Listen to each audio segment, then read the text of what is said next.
ठाणे लोकसभा मतदारसंघासाठी भाजप नेते आग्रही असल्याची माहिती कळते।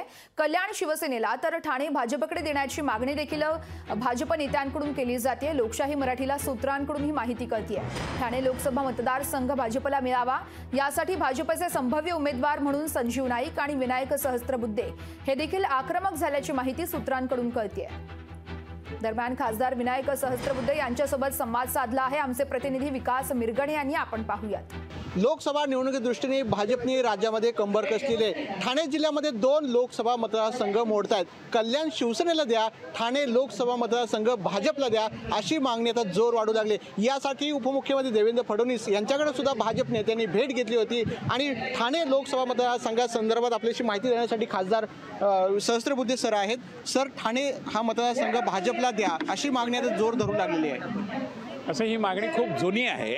याचं कारण पूर्वी या मतदारसंघातून रामभाऊ म्हाळगी निवडून आले होते, त्यानंतर रामभाऊ कापसे निवडून आले आणि 96 साली एका विशिष्ट समझोत्यानुसार हा मतदारसंघ तिकडे गेला असला तर या भागात भारतीय जनता पार्टीच्या समर्थकांची खूप मोठी संख्या आहे आणि त्यामुळे तो मतदारसंघ आपल्याला मिळावा अशी आमची इच्छा आहे।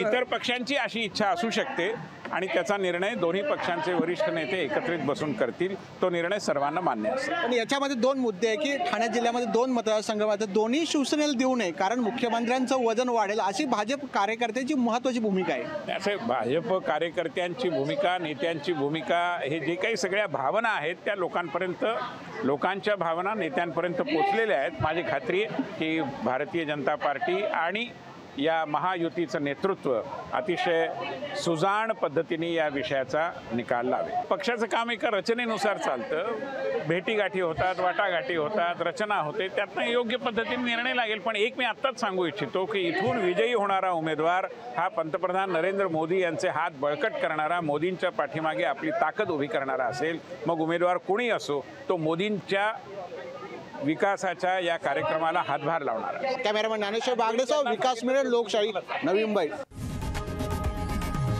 लोकशाही मराठी ऐका, पहा, जागरूक रहा।